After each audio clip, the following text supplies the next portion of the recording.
شريك في الملك ولم يكن له ولي من الذل فكبره تكبيرا. الله أكبر كبيرا. الحمد لله كثيرا. سبحان الله بكرة وأصيلا. فأعوذ بالله السميع العليم من الشيطان الرجيم. بسم الله الرحمن الرحيم. قل إن كنتم تحبون الله فاتبعوني يحببكم الله ويغفر لكم ذنوبكم الله غفور رحيم. قل اطيعوا الله والرسول فإن تولوا فإن الله لا يحب الكافرين. صدق الله العظيم.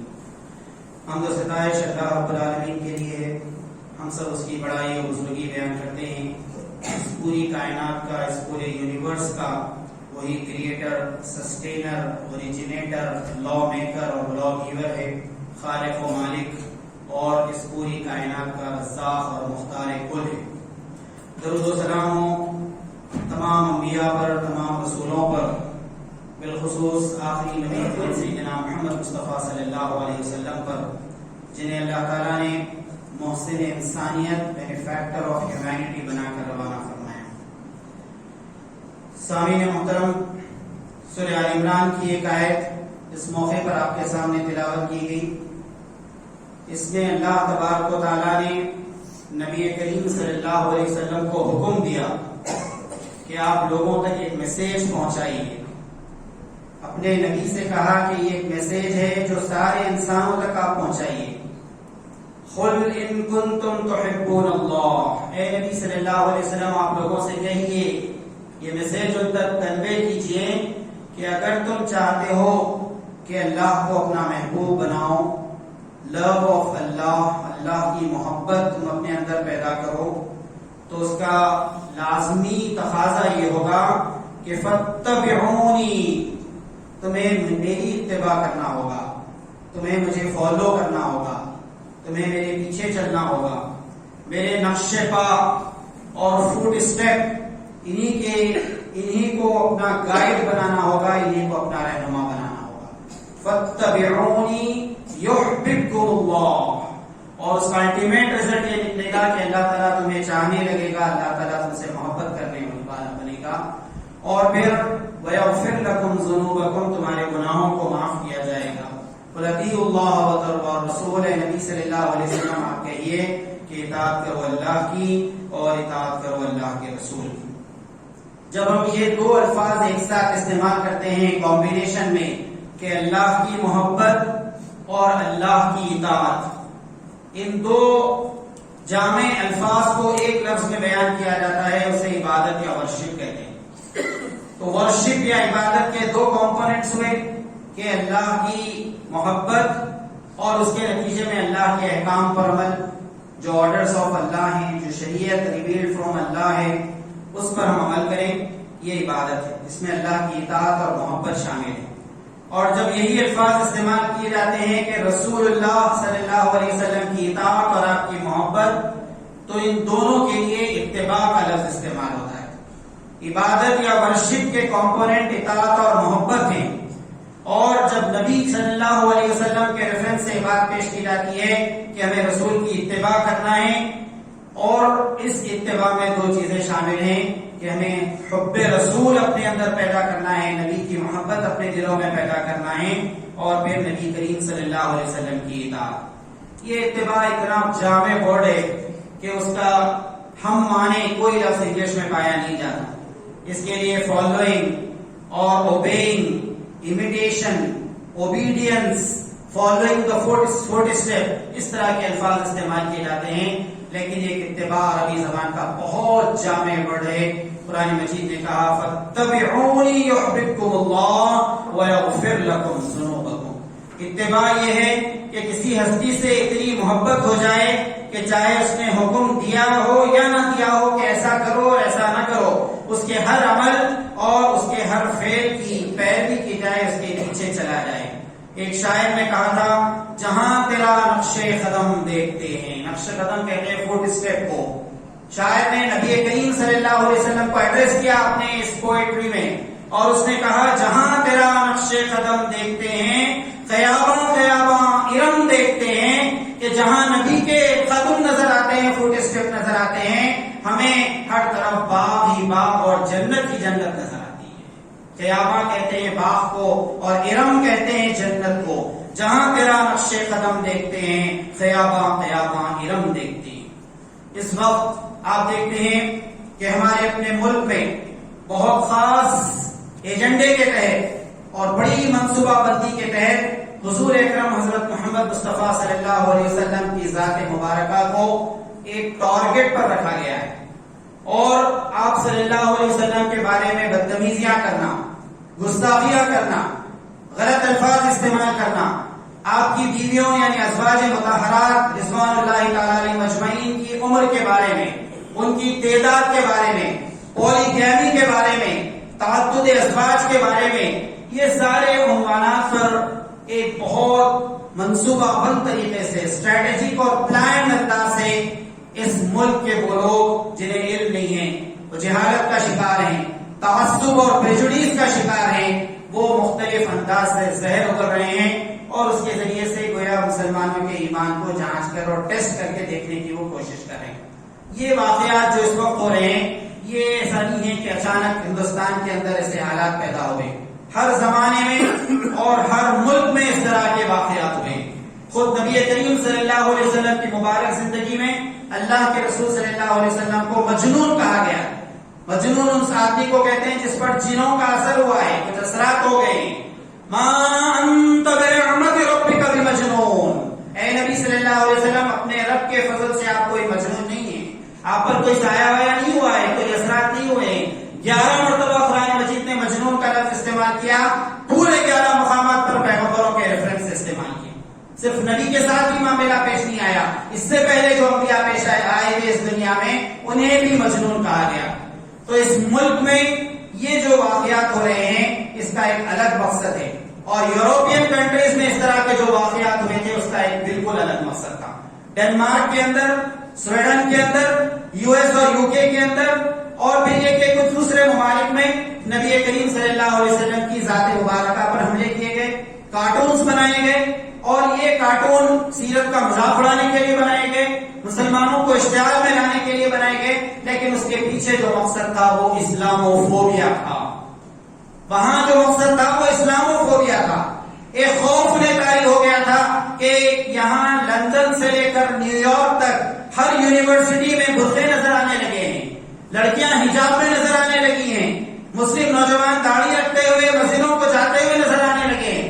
ایسا تو نہیں ہوگا کہ 1400 سال پہلے اسلام نے جس طرح لوگوں کے دلوں کو مسخر کیا تھا، انسانیت اور ہیومینٹی کو کانکر کر لیا تھا، دلوں کو جیت لیا تھا قرآن و حدیث کے ذریعے سے، کہیں یہاں پر بھی ایسا تو نہیں ہوگا. یہ اسلاموفوبیا، یہ اسلام کی اشاعت کا، اس کے پروپیگیشن کا، اس کے ماس ایکسپٹنس کا جو خوف ہے اس کی وجہ سے وہاں پر اس طرح کے کارٹونز بنائے گئے، اس طرح کی کتابیں لکھی گئیں، وہ سیٹانک ورسز ہو یا اس طرح کے کوئی اور باتیں ہوں، اس کا مقصد اسلاموفوبیا. لیکن اس ملک میں انہیں اس بات کا کوئی خوف نہیں ہے، کیونکہ وہ دیکھتے ہیں کہ 20 کروڑ کے قریب مسلمان یہاں پر ہیں، اس میں سے ایک بڑی تعداد ایسی ہے جن کا اسلام سے کوئی تعلق نہیں ہے. یہ سال میں 2 مرتبہ نماز کو آتے ہیں، عید الفطر اور عید الاضحیٰ، بڑی تعداد 20 کروڑ میں. اور ایک پریس رپورٹر نے مسلم نوجوانوں کے پاس جا جا کر پوچھا کہ عید کی نماز میں کتنی زائد تکبیریں ہوتی ہیں، کوئی نوجوان اس کا صحیح جواب نہیں دے سکتا.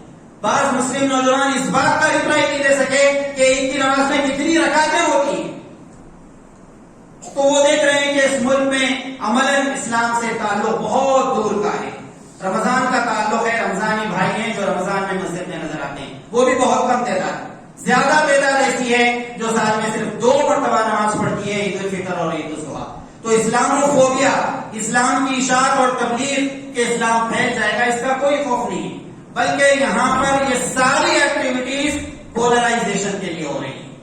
پولرائزیشن یہ ہے کہ اسلام کا خوف دلا کر، مسلمانوں سے نفرت پیدا کر کے یہاں کے لوگوں کو ایک پوائنٹ پر یونائٹ کیا جائے اور جمع کیا جائے، انہیں ایک عنوان پر، ایک ٹاپک پر متحد کیا جائے، اور یہ کہ ڈرایا جائے، مسلمانوں کے نام سے خوف پیدا کیا جائے، مسلمانوں کی دہشت پھیلائی جائے، اور یہ ممکن نہ ہو تو نفرت پھیلائی جائے، اور اس کے ذریعے سے پولرائزیشن کا کام ہو. تو اسلاموفوبیا ہمارے اپنے اس ملک میں کوئی بڑا ٹارگٹ نہیں ہے ان اسلام دشمنوں کا، بلکہ یہاں پر پولرائزیشن مقصود ہے، اقتدار تک پہنچنا، کرسی تک پہنچنا اور حکومت پر لیڈرشپ پر کنٹرول حاصل کرنا، یہ اس کا مقصد ہے۔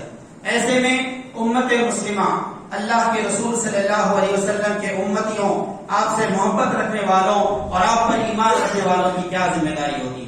اس واقعے کو یاد کیجئے، نبی کریم حضرت محمد مصطفیٰ صلی اللہ علیہ وسلم کی خدمت میں حضرت عمر بن خطاب رضی اللہ تعالیٰ عنہ آئے اور آ کر گفتگو کی، بات چیت کی۔ نبی کریم صلی اللہ علیہ وسلم نے پوچھا کہ عمر، تم مجھے کس حالت میں دیکھتے ہو؟ میرے بارے میں تمہارا کیا اوپینین ہے؟ کس حد تک تم مجھ سے محبت کرتے ہو؟ کتنا مجھے چاہتے ہو؟ تو حضرت عمر بن خطاب رضی اللہ تعالیٰ نے فرمایا کہ میں اپنے ماں باپ، اپنے بھائی بہن، اپنے رشتے دار، اپنی مال و متاع، اپنی دولت، اپنی جائیداد، ان سب سے بڑھ کر آپ کو چاہتا ہوں، آپ سے محبت کرتا ہوں۔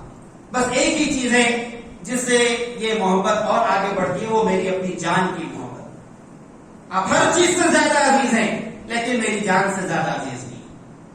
نبی کریم صلی اللہ علیہ وسلم نے ارشاد فرمایا، عمر تمہارا ایمان مکمل نہیں، عمر تمہارا ایمان ابھی مکمل نہیں ہوا ہے۔ اور اس کے بعد آپ صلی اللہ علیہ وسلم نے، نبی کریم صلی اللہ علیہ وسلم نے حضرت عمر بن خطاب رضی اللہ تعالیٰ عنہ کے قلب مبارک پر، آپ کے سینے پر اپنا ہاتھ رکھا۔ وہ مشہور حدیث آپ نے سنی ہوگی، لا یؤمن احدکم، کوئی تم میں سے مومن نہیں ہو سکتا، مسلمان نہیں ہو سکتا، جب تک کہ میری ذات، نبی کریم صلی اللہ علیہ وسلم کی پرسنالٹی، یہ تمہارے ماں باپ سے زیادہ، تمہاری اپنی جان سے زیادہ، تمہارے اپنے مال و متاع سے زیادہ عزیز نہ ہو جائے۔ تمہیں نبی کی ذات کو پریفر کرنا ہے، ساری محبتوں پر اس محبت کو ڈومینیٹ کر دینا۔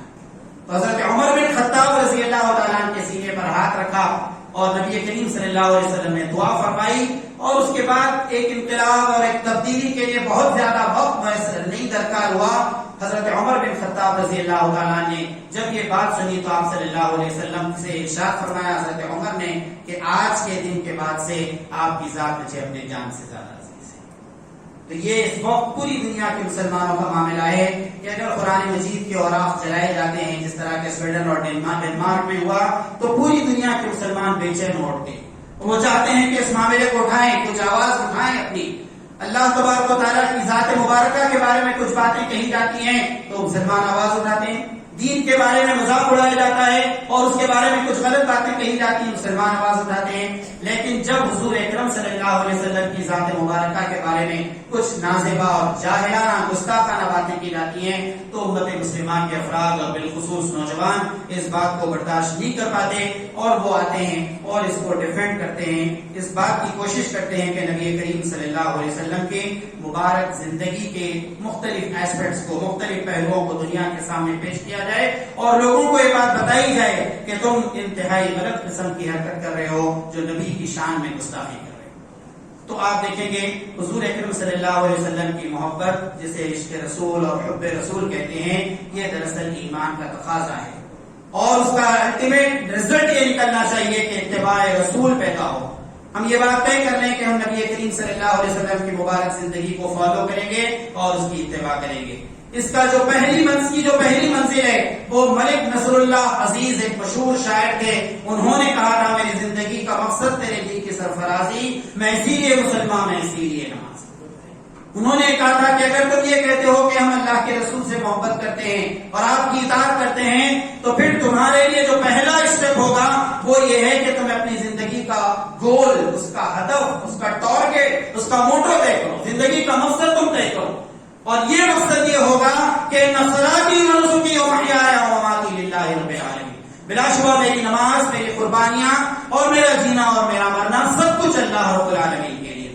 میں نماز کو اس لیے پڑھتا ہوں کہ مجھے اللہ یاد رہے، میں روزہ اس لیے رکھتا ہوں کہ جو نفس کا موزوں قسم کا گھوڑا ہے، نفس کے بے شمار قسم کی خواہشیں ہیں، ان خواہشوں کو، ان ایمبیشنز کو کنٹرول میں رکھنے کی قوت میرے اندر پیدا ہو۔ زکات اس لیے ادا کرتا ہوں کہ مال کی محبت دل میں ڈیرا لگا کر بیٹھ نہ جائے، لیکن ان ساری چیزوں کا جو مقصد ہے، جو ٹارگٹ ہے، وہ یہ ہے کہ میں اللہ کے دین کی سربلندی کے لیے، اسٹیبلشمنٹ آف دین کے لیے، اس کے دین کو قائم کرنے کے لیے کام کروں۔ نماز زندگی کا مقصد نہیں ہے، یہ تو انسان کو اللہ کی یاد دلانے والی اور 5 بار اللہ کے دربار میں لانے والی چیز ہے. اور روزہ اور زکات اور حج یہ ساری چیزیں مختلف قسم کے مراحل ہیں. فائنل گول اور ڈیسٹینیشن یہ ہے کہ اللہ کے دین کی سرفرازی کے لیے، اسٹیبلشمنٹ آف دین کے لیے انسان جدوجہد کرتا ہے. تو اس وقت ضرورت اس بات کی ہے کہ امت مسلمہ کے افراد حضور اکرم حضرت محمد مصطفیٰ صلی اللہ علیہ وسلم کی مبارک سیرت سے خود بھی واقف ہوں، اپنی نئی نسل کو، نیو جنریشن کو واقف کرائیں اور یہ میسج پوری دنیا کے سامنے پیش کریں. راما کرشنا راؤ نے کتاب لکھی دا لائف آف محمد. لاکھوں کی تعداد میں وہ کتاب پورے ملک کے اندر، پوری دنیا میں پھیلائی گئی اور اس کتاب کو پڑھ کر کئی لوگوں نے نبی کریم صلی اللہ علیہ وسلم کی مبارک زندگی کا تعارف حاصل کیا. اور حب رسول تو مسلمانوں کے اندر پایا جاتا ہے. اس نے احترام رسول میں، نبی کی ذات کے احترام میں کتاب لکھی تھی اور اس کتاب نے کئی لوگوں کی زندگیوں میں انقلاب برپا کیا. تو ہماری یہ ذمہ داری ہے کہ ہم اللہ کے رسول صلی اللہ علیہ وسلم کی سیرت کو ریجنل لینگویجز کے اندر اور مقامی زبانوں کے اندر جتنا زیادہ ہو سکتے ہم پھیلانے کی کوشش کریں. اس کام کو ہم نے انجام نہیں دیا ہے، اس کے نتیجے میں اس طرح کے واقعات پیش آ رہے ہیں. اس ملک میں ہم نے 500 سال، 600 سال، 1000 سال اور پھر یہ کہ اس سے زیادہ مدت تک حکومت کی ہے، لیکن اس بات کا احساس نہیں پیدا کیا کہ ہمیں اسلام کی دعوت، اس کے میسج کو لوگوں کے سامنے پھیلانا ہے. مولانا یوسف اصلاحی رحمۃ اللہ علیہ بہت بڑے عالم دین گزرے ہیں. انہوں نے یہ بات کہی تھی کہ اس ملک میں، ہندوستان میں 20 کروڑ مسلمانوں کی موجودگی کوئی حادثہ نہیں ہے، کوئی ایکسیڈنٹل ایونٹ نہیں ہے، بلکہ اللہ تعالیٰ کے خاص منصوبے کے تحت یہاں مسلمان پائے جاتے ہیں. اب ان مسلمانوں کی ذمہ داری ہے کہ وہ یہاں نبی کے نمائندے بنے. ان کی ذمہ داری ہے کہ ریپریزنٹیٹیو آف اسلام بنے. اور اس کے لیے آپ اپنے ذہن میں رکھیے 3D فارمولا ہے. 3D فارمولا ہے جنہیں ہمیں استعمال کرنا ہے. میتھمیٹکس کے اسٹوڈنٹ کو پڑھایا جاتا ہے کہ 3 ڈائمینشن جو چیزیں ہوتی ہیں اس میں ایکس، وائی اور زیڈ ایکسس پایا جاتا ہے. تو یہ جو پہلا ڈائمینشن ہے وہ ڈیڈیکیشن کی ضرورت ہے. اس وقت 20 کروڑ مسلمانوں میں حب رسول، نبی کریم صلی اللہ علیہ وسلم کی محبت پائی جاتی ہے. وہ اللہ کے رسول صلی اللہ علیہ وسلم کے ناموس کے لیے اور ڈگنیٹی کے لیے اپنی جان قربان کرنے کے لیے تیار ہوتے ہیں. ان امتیوں کے لیے اندر، ان کی زندگیوں کے اندر ڈیڈیکیشن پیدا کرنا، یہ اس وقت ہماری سب سے اہم ذمہ داری ہے. امت اس وقت ڈیڈیکیشن سے محروم ہے، کسی چیز کا فیصلہ کرنے اور اس پر قائم رکھنے سے محروم ہے. ہم کسی چیز کو ریاکشنری طور پر لیتے ہیں اور 2-4 دن میں پھر اپنی زندگیوں میں مصروف ہو جاتے ہیں. ایک پرماننٹ قسم کی تبدیلی ہمارے اندر واقع نہیں ہوتی. نبی کریم صلی اللہ علیہ وسلم نے ارشاد فرمایا، متفق علیہ حدیث ہے، اس حدیث کو کہتے ہیں جو موسٹ آتھینٹک ہوتی ہے اور سند کے اعتبار سے سب سے زیادہ قوی اور مضبوط ہوتی ہے. حدیث کی کتاب بخاری اور مسلم دونوں میں نقل کی جاتی ہے معمولی سے الفاظ کے فرق کے ساتھ. نبی کریم صلی اللہ علیہ وسلم نے ارشاد فرمایا کہ ان اللہ یحب العمل ادوم لو کان قلیل وان کان قلیل، کہ اللہ تبارک و تعالیٰ اس عمل سے محبت کرتا ہے جو پابندی کے ساتھ انجام دیا جائے، چاہے کوانٹٹی میں تھوڑا ہی. یہ پابندی، یہ استقلال، یہ اس وقت امت کے اندر نہیں پایا جاتا. مولانا عاقل صاحب حیدرآباد کے بہت بڑے عالم گزرے ہیں. 50 سال انہوں نے امت کے اندر واعظ کی، نصیحت کی، تقریریں کی. انہوں نے ایک موقع پر کہا تھا کہ اگر نوجوانوں کے سامنے حدیث سنائی جائے، المؤمن القوی خیر واحب الی اللہ تعالی من المؤمن الضعیف، مسلم شریف کی حدیث ہے، نوجوانوں کے سامنے حدیث سنائی جائے کہ اللہ تعالیٰ کو ایک کمزور مسلمان کے مقابلے میں طاقتور مسلمان زیادہ پسند، اسٹرانگ مومن زیادہ پسند ہے. مولانا عاقل کہتے ہیں کہ جب یہ حدیث سنائی جاتی ہے سینکڑوں نوجوان جم کا رخ کرتے ہیں اور یہ کہ پہلوان بننے کے لیے، ایکسرسائز کرنے کے لیے وہ کوششیں کرتے ہیں. یہ جو جذبہ رہتا ہے وہ صرف 1 ہفتے تک ہی باقی رہتا ہے. 1 ہفتے کے بعد شرٹ اتار کے آئینے کے سامنے ٹھہر گئے کہ کتنی باڈی میری بن کر تیار، اور دیکھا ظاہر ہے 1 ہفتے میں کچھ ہونے والا نہیں ہے، وہیں سے مایوس ہو گئے اور دوسرے دن پھر صبح 11 بجے اٹھے. تو امت کے اندر ڈیڈیکیشن کی کمی، مستقل مزاجی کی کمی، اور یہ اس وقت کی سب سے بڑی ضرورت ہے کہ امت کے افراد کسی کام کو ٹیک اپ کریں اور اس کام میں لگ جائیں. کچھ امت کے افراد اس کام میں لگ جائیں کہ وہ اسلام کی دعوت کا کام، میسج کا کام تیلگو زبان میں کریں. کچھ لوگ اس کام میں لگ جائیں کہ وہ مسلم نوجوانوں کے اندر بہترین قسم کا اعلیٰ تعلیم اور ہائر ایجوکیشن کا جذبہ، اویئرنیس اور گائیڈنس کا کام کریں. کچھ لوگ اس کام میں لگ جائیں کہ وہ مسلم خواتین کے اندر ایک تبدیلی پیدا کریں گے تاکہ ان کی گودوں سے صلاح الدین ایوبی جیسی ہستیاں یونیورسٹیاں اس ملک کے اندر وجود میں ہیں. اس طرح کے اپنے کاموں میں ڈیڈیکیشن پیدا کریں. میں ایک چھوٹی سی مثال سر جیمز سمپسن کی آپ کے سامنے پیش کرتا ہوں. 1847 کا واقعہ ہے, یورپین کنٹریز میں پیش آنے والا واقعہ ہے کہ سر جیمز سمپسن جو بہت بڑے سائنٹسٹ تھے, ان کا ملازم, ان کا نوکر لیب میں داخل ہوا تو یہ سائنٹسٹ اور اس کے 4-5 ساتھی بے ہوش پڑے ہوئے. اس نے سمجھا کہ خوب شراب پی لی ہے اور مست ہو گئے ہیں اور بے ہوش ہو گئے. اس نے سب کے جسموں پر بیڈ شیٹ اڑائی, کپڑے برابر کیے اور واپس چلا گیا. بعد میں معلوم ہوا کہ شراب انہوں نے نہیں پی تھی, پوری زندگی لیب میں انہوں نے گزاری تھی اور اس کا نتیجہ یہ ہوا تھا کہ انہوں نے کلوروفارم بنایا اور سب سے پہلے خود اس کلوروفارم کو سونگ کر دیکھا تھا, جس کے نتیجے میں بے ہوش ہو گئے. ڈاکٹر جان براؤن بہت بڑے فلاسفر گزرے, وہ کہتے ہیں کہ the largest gift to the humanity, دنیا کے بیمار لوگوں کے لیے سب سے بڑا گفٹ اس وقت جو پایا جاتا ہے وہ کلوروفارم یا اینستھیسیا ہے. ورنہ کسی زمانے میں آپریشن یا سرجری کی جاتی تھی, ہاتھوں اور پاؤں کو رسی سے بند کر کی جاتی اور مریض چیخ مارتا تھا, تکلیف سے روتا تھا. ابھی یہ ہوتا ہے کہ وہ بے ہوش ہوتا ہے اور سرجری انجام دی جاتی ہے. سر جیمز سمپسن نے پوری زندگی لگائی اور کلوروفارم بنایا اور خود سب سے پہلے سونگ کر دیکھا اور اس کے بعد دنیا کو ایک بہت بڑا تحفہ پیش کیا. اس وقت امت مسلمہ ایکسپٹر بنی ہوئی ہے, تحفے دینے والی بنی ہوئی ہے, وہ ڈونر نہیں بنی ہوئی ہے. ڈیڈیکیشن یہ ہے کہ آدمی دینے والا بن جائے, دنیا کو کچھ پہنچانے والا بن جائے, اس کی ذات سے اس ملک کو فائدہ ہو, اس کی ذات سے انسانیت کو فائدہ ہو, اور یہ کام ہم انجام نہیں دے رہے. نبی کریم صلی اللہ علیہ وسلم داخل ہوئے حرم کے اندر تو اس موقع پر عرب کے بڑے بڑے سردار بیٹھے ہوئے تھے. ان کی زبان سے الفاظ نکلے, ہذا امین ہذا صادق, یہ امین اور صادق آ گئے اور یہ جو فیصلہ دیں گے رضینا بہ, ہم ان کے فیصلے پر راضی ہیں. یہ اس وقت کا واقعہ ہے جب ابھی نبی نہیں بنائے, یہ امیج بنایا تھا اس ملک کے اندر. اس کا نتیجہ یہ ہوا تھا کہ آپ دیکھتے ہیں کہ جس وقت نبی کریم صلی اللہ علیہ وسلم نے ہجرت فرمائی, آپ کو ختم کرنے کے لیے تلواریں بانٹی گئی تھی, نوجوان آپ کے گھر کا محاصرہ کر کے گھیراؤ ڈال کر بیٹھے ہوئے تھے. نبی کریم صلی اللہ علیہ وسلم اس کے درمیان سے نکل کر گئے.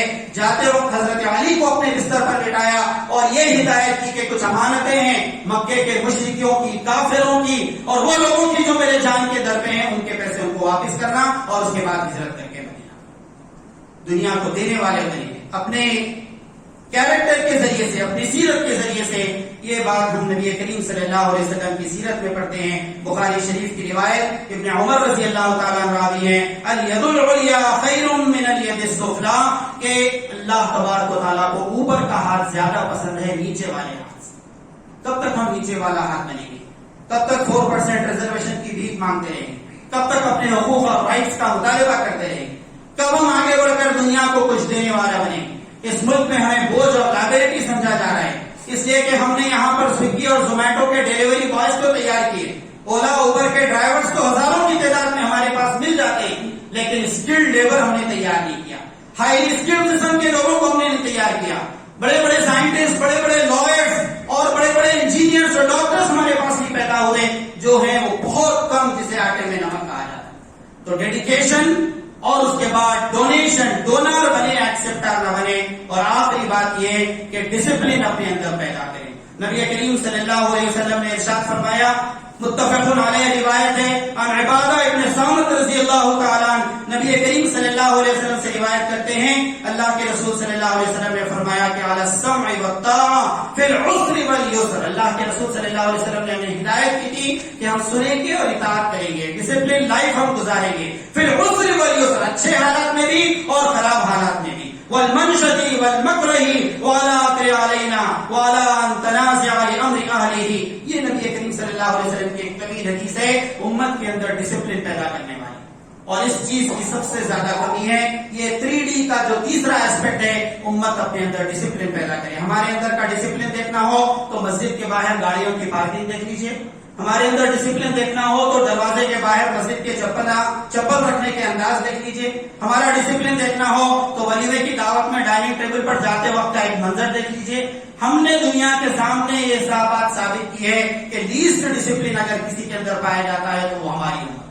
اور نبی کریم صلی اللہ علیہ وسلم فرماتے ہیں کہ سنو اور اطاعت کرو, اچھے حالات میں, خراب حالات میں. بار بار نبی کریم صلی اللہ علیہ وسلم نے امت کے اندر ایک ڈسپلن پیدا کرنے کی بات کی. تو اس وقت ضرورت اس بات کی ہے کہ ہم نبی کریم صلی اللہ علیہ وسلم کی سیرت کو پیش کریں، اور جہاں پر گستاخیوں کے واقعات ہوتے ہیں ڈیموکریٹک اور لا اینڈ آرڈر کے دائرے میں رہتے ہوئے ہم کام کریں۔ اس ملک میں جہاں 135 کروڑ لوگ رہتے ہیں، یہاں پر کسی قسم کی کوئی انڈر گراؤنڈ ایکٹیویٹی، کسی قسم کا کوئی فساد فیلرز اور کسی قسم کا کوئی چھپا ہوا کام کوئی رزلٹ نہیں دے سکتا۔ ہمارا ہر کام چھپا ہوا اور پرنٹڈ ہو، چھپا ہوا کوئی کام نہ ہو۔ ہم جو کام کریں اس کے نتیجے میں ہندوؤں اور مسلمانوں کے درمیان نفرتیں نہیں پیدا ہوں، بلکہ ان نفرتوں کی دیوار کو گرائیں اور محبتیں پیدا کریں۔